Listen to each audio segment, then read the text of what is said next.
Prezinho, vamos continuar. Olha só, como eu ia dizendo, a Europa estava em polvorosa, a Europa estava atônita, a Europa estava estupefata. Nossa, professor, use termos de gente. A Europa estava uma agitação que só. O bonde estava pegando fogo. Havia novidades e transformações demais, a ponto de os anos de 1920 terem sido considerados os anos loucos. E diante de toda aquela loucura, galera, surgiram várias correntes estéticas muito revolucionárias que queriam estar a par dessas transformações. Eram elas, principalmente, mas também havia outras, o futurismo, o cubismo, o expressionismo, o dadaísmo e o surrealismo. Essas foram as vanguardas. Nossa, professor, o que é vanguarda? Galera, quando eu digo vanguarda, eu quero que vocês imaginem o seguinte. Essa palavra designa uma posição de frente, isso é alguém ou alguma coisa, um grupo de pessoas que ocupa a dianteira de um movimento, por exemplo. Então, vanguarda é aquele que está à frente de algo, ponto.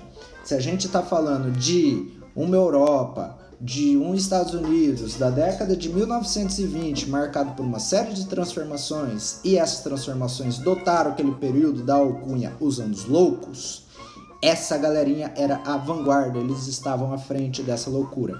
Eram eles próprios uns loucões de primeira qualidade. Vamos lá, começando pelo futurismo, e seu fundador, o poeta italiano Filippo Marinetti. Ele estabeleceu uma série de pontos que eram do interesse desses novos artistas. E, para a época, ele foi bastante polêmico, pessoal, porque ele afirmou uma série de coisas muito fortes. Vou ler para vocês, presta atenção. A literatura exaltou até hoje a imobilidade pensativa, o êxtase e o sono. Ai, que chato.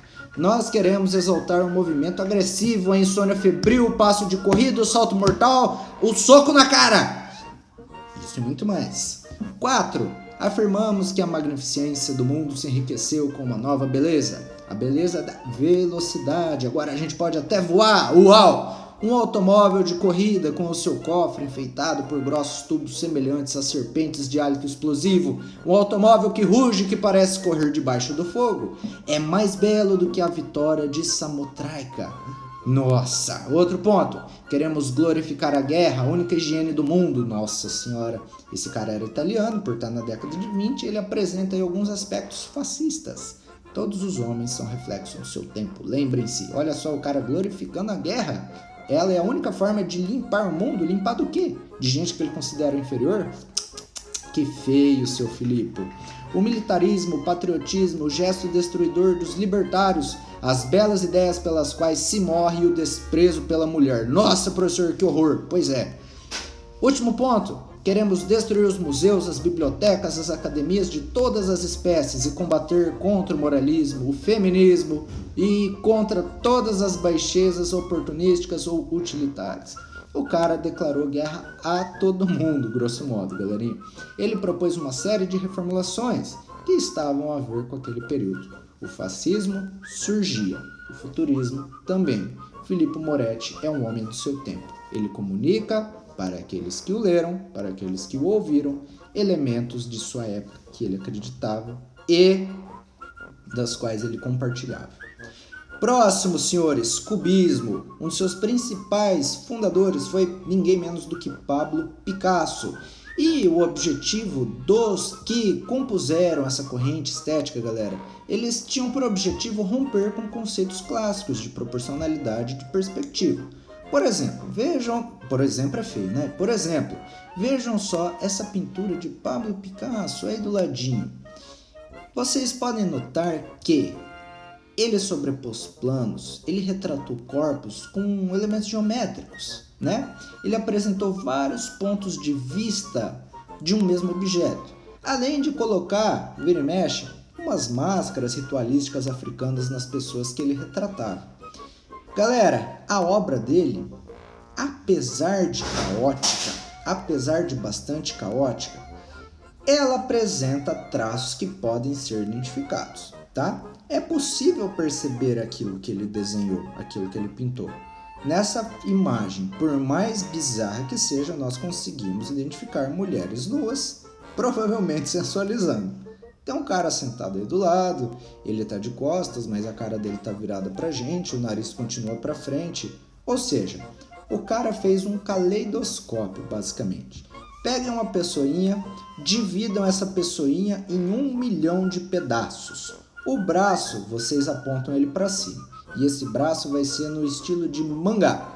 As pernas vão estar no lugar da cabeça e as pernas vão ser pintadas daquela forma ultra realista que é característica do Renascimento.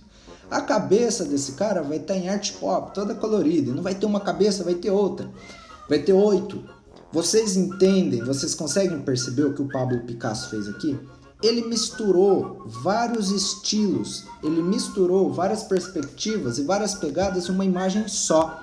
Esse é o objetivo dele, trazer o caos para uma coisa que era até então dura e extremamente bem definida. Ainda dá para identificar o que ele pintou, mas há muitas coisas a se decifrar antes de perceber que há mulheres nessa pintura. Expressionismo, galerinha. O interessante nesse estilo é que as cores dizem tanto quanto, se não mais, aquilo que foi retratado propriamente dito. Alguns dos principais nomes dessa corrente: Edvard Munch, Van Gogh. Assistam o filme, é muito interessante, tem no Netflix, procura lá, Van Gogh, vocês vão ver um filme maravilhoso. E Toulouse-Lautrec. Eles são considerados os principais precursores dessa corrente estética.